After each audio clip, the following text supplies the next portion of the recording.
silver spoon. To my honey I'll croon love. In 1946, The Jolson Story debuts in theaters across America. Keep a shining. The Academy Award-winning film tells the life story of the man known as the world's greatest entertainer, Al Jolson. Mammy, Mammy, I'm coming. Oh, I hope I'm not late. Mammy, look at me. Don't you know me? I'm your little baby. I'd walk a million miles for one of your smiles, my Mammy. In Owensboro, Kentucky, a 9-year-old boy named Jody Berry became transfixed by this biographical film, seeing it an astonishing 27 times in 27 days. Whenever April showers come. Jody memorized every line, every song, every nuance, bringing him to tears every time he saw it. It became the inspiration to start his journey to entertain the world. To start, the Jody Berry story.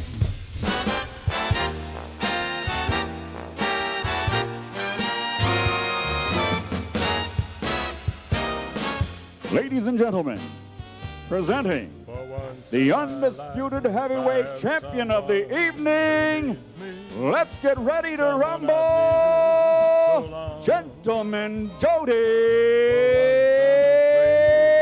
Berry. And somehow I know I'll be strong. Well, since I saw the Jolson Story. Jolson Story? Yes, I saw the Jolson Story. Is that encouraged you becoming a singer? Yes.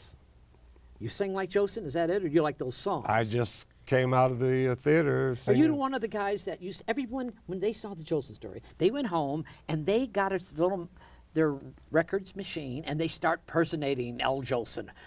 Mammy, you know, happy. Yeah, were you one of those? Sure, yeah. Jody Berry was known early in his career as the singing newsboy. He picked up the name selling copies of the Messenger Inquirer to downtown shoppers while giving them his best Al Jolson. A real newsboy. Yes. Where is this, in Kentucky? Yes. In your hometown, Kentucky? In 1948, President Truman's famed Whistle Stop campaign made a stop at Union Station, and Owensboro's singing newsboy was there. As a matter of fact, one day, I took papers around downtown Owensboro, Kentucky. Right. So I made up my own route, actually. And one day, the whole town was deserted. So where's everybody at? I couldn't sell. I had 2 arms full of papers like this. And the papers were a nickel. I get 2.5 cents for each paper. Right. I was partners with the paper. They get a nickel. I get 2.5 cents. They You get were 2.5 a cents. businessman right from the beginning. Yeah, so where is everybody? Oh, they're down to see the president. Where's the president? President of what? President of the United States, President Truman. He's down at the railroad station. Right. He's making a speech. Isn't that great? So I go down there, and sure enough, here's Harry Truman on the back of this train making a speech. So you're one of the Americans who heard that speech from back of the train, because he used to make those wonderful I didn't speeches. listen to the speech. I walked up and said, "Would you like to buy a paper?" While he was making the speech. Oh. You imagine doing that today? The security would have shot you probably. But I walked to the back of the train and I looked up at him and I said, "Would you like to buy a paper?" And what did he said, "How much is it?" And I said, "A nickel." And he gave me a dime. Oh, that's He good. said, "Keep the change." And I walked away like it was nothing. And he went back into his speech. And I sold every paper that I had brought there. That's wonderful, Jody. Under both arms. By the time Jody was 15, he had won first place in 13 local talent contests, including one sponsored by Wendell's Supermarket. First place was $100 and a chocolate sundae. In another talent contest, Jody won a trip to Louisville to appear on Pee Wee King's television show, making Jody the first person from Owensboro to appear on television. After graduating in 1955 from Owensboro Catholic High School, Jody left Owensboro the very next day with only $10 in his pocket. He hitchhiked his way to Cleveland, then on to New York to chase his dreams of becoming a star. With a short stay in New York under his belt, Jody made his first trip to the West Coast to further his chances at stardom. Both Hollywood and New York were full of singers at this time, and times were tough for Jody. So, he decided to put on his boxing gloves and fight back. Jody the singer became Jody the boxer. I understand you were a singing fighter, Jody Yes, Berry. that's what they billed me as, the singing fighter. What do you mean by a singing fighter? I know Well, I was a boxer. I boxed in the Golden Gloves and won a couple tournaments. And then we had some professional, what they call professional fighting around the state there, and I did some of that. Jody went on to win 30 consecutive fights and became the heavyweight Golden Glove champion in 1959. Despite his success in the boxing ring, Jody still yearned to sing on stage. In a twist made for Hollywood, while Jody was singing in the shower in a Los Angeles gym after a boxing match, a talent agent overheard Jody's phenomenal baritone and in return gave Jody his shot at becoming a star. And his career in show business finally took off. Jody became a cabaret singer, performing in nightclubs such as the Coconut Grove in Los Angeles, the Palmer House in Chicago, the Diplomat in Miami Beach, and Jack Silverman's International in New York City. Cy Oliver was my arranger. Good. Cy was, I did a show in Madison Square Garden, and after the show, he was the conductor. Right. And he came back and he said, "I'd like to be your arranger." I said, "Well, I don't think I can afford you." And he said, "Well, one of these days you'll be a big star and you'll be able to afford me, and I'm going to write your act for you." And he had me singing as an opener, the Donkey's Serenade. That's as far away from Jolson as you can get. That's Alan Jones. Alan Jones. Right.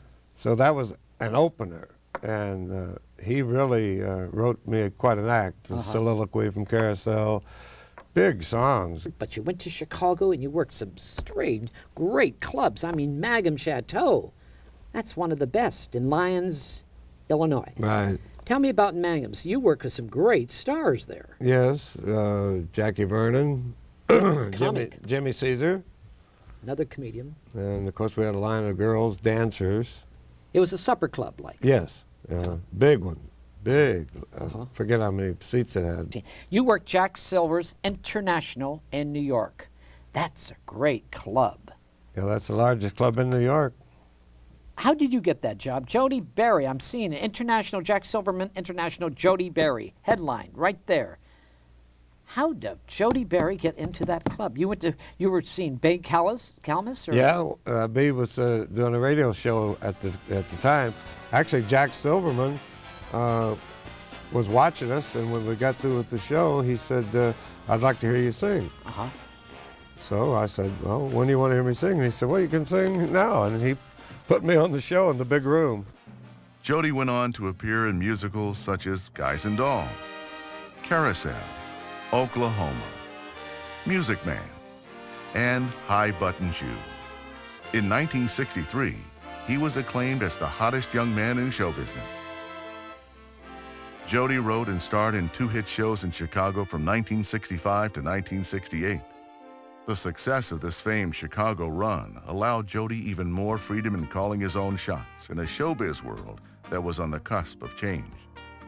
By 1970, the big nightclubs were becoming a thing of the past, and many singers were sent sailing on the cruise ship circuits.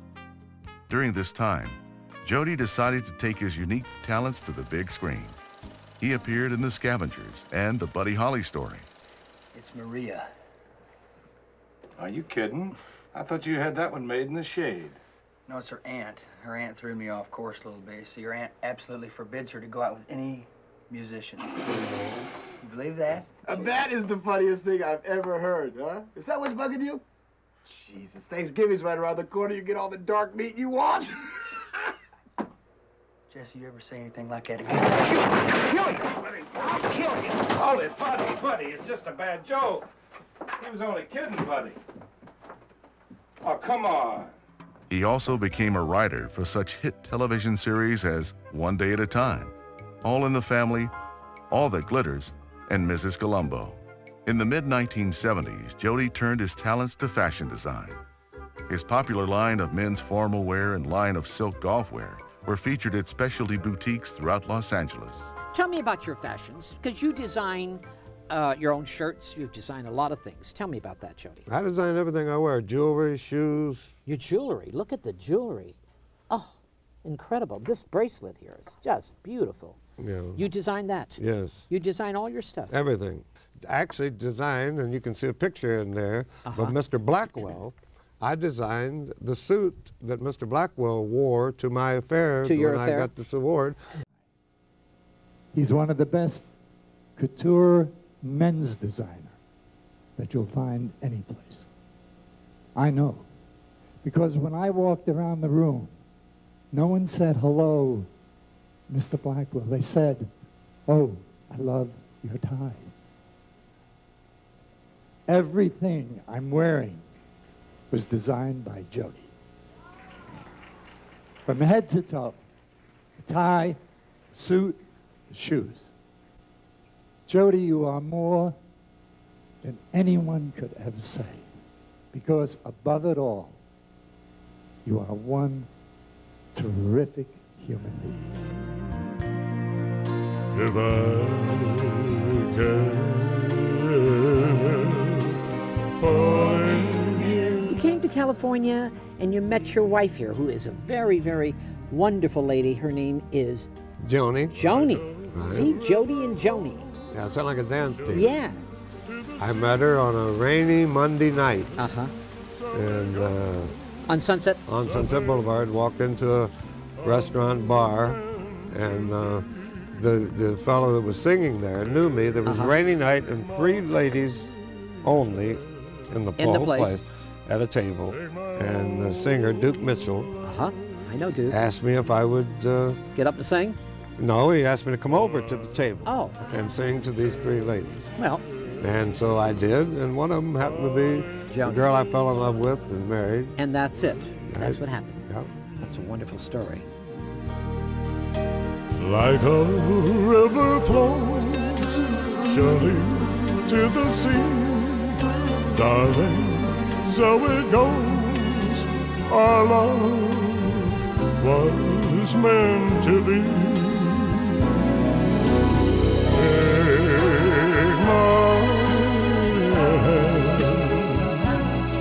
Take my whole life too, for I can't help falling in love with you, for I can't help falling in love.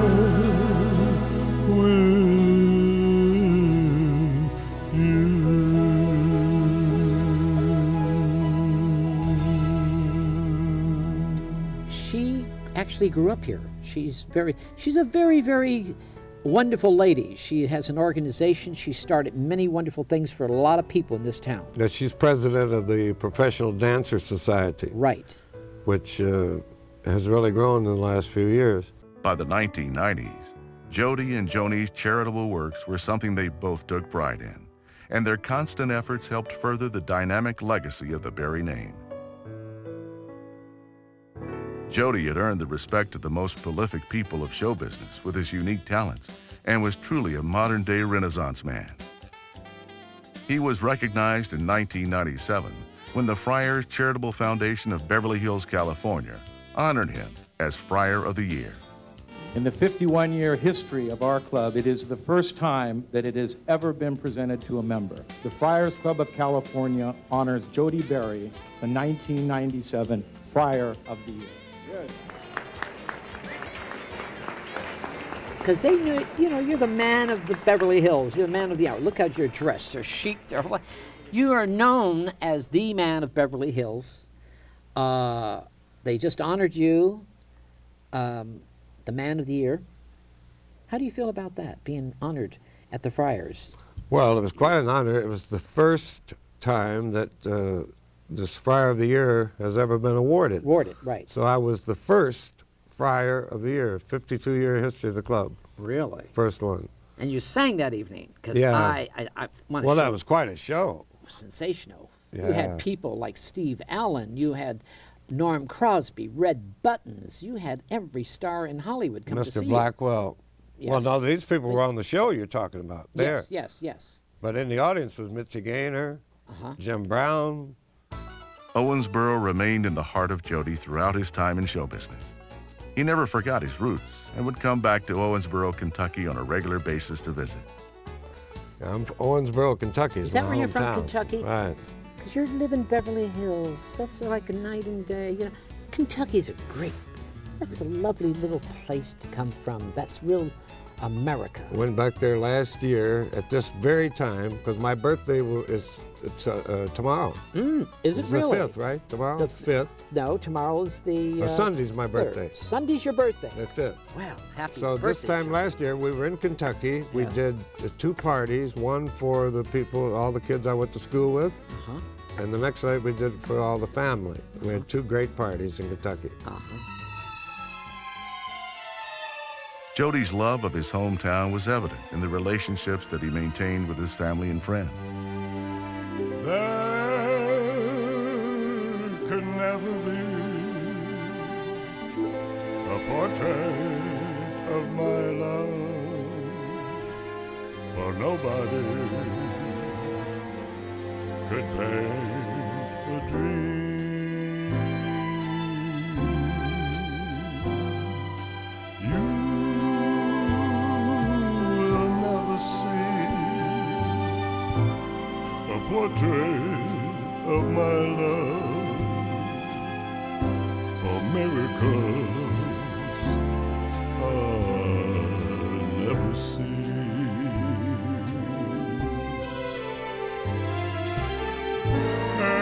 Anyone who sees her then forgets the Mona Lisa. It was Jake I know. In 1999, Jody was honored by his hometown when he was inducted into the Owensboro Davis County Hall of Fame. His Hometown Hero Award was one of the many that he garnered in his illustrious career of show business. From Owensboro to Hollywood, from the boxing ring to the main stage, from television to the big screen, from Broadway to the fashion world, Jody was a star. Don't look so sad. You know it's over. But life goes on as this old world keeps right on turning. Let's just be glad we had some time to spend together. There's no need to count the bridges that we're burning. Lay your head upon my pillow. Hold your warm and tender body close to mine. Hear the whisper of the raindrops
wrote this years ago to tell them who I am, and I'm going to tell it to you tonight. Someday a man will come along to write my epitaph, and he'll write down each step I took along life's lonely path. Have him say I stood as tall as 20 men my height, and have him say I fought them all and never ducked a fight. Have him say I drank my part of whiskey, wine, and gin, and have him write down every girl whose heart I wandered in, and have him put down every dice and poker game I lost, and every time I was to blame, no matter what it cost. There won't be room for all the tears and sorrow that I've known, but there'll be room for all the laughs and money I've blown. Have him put down every time I beat the count of 10, but never let him put down anyone I call my friend. And my friends, you are my friends.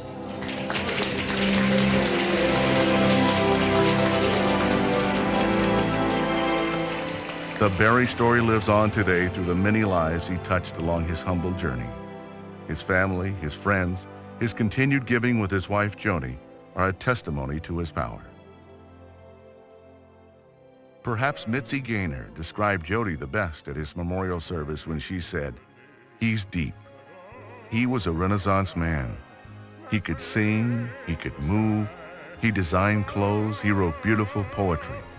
Jody was a force of nature."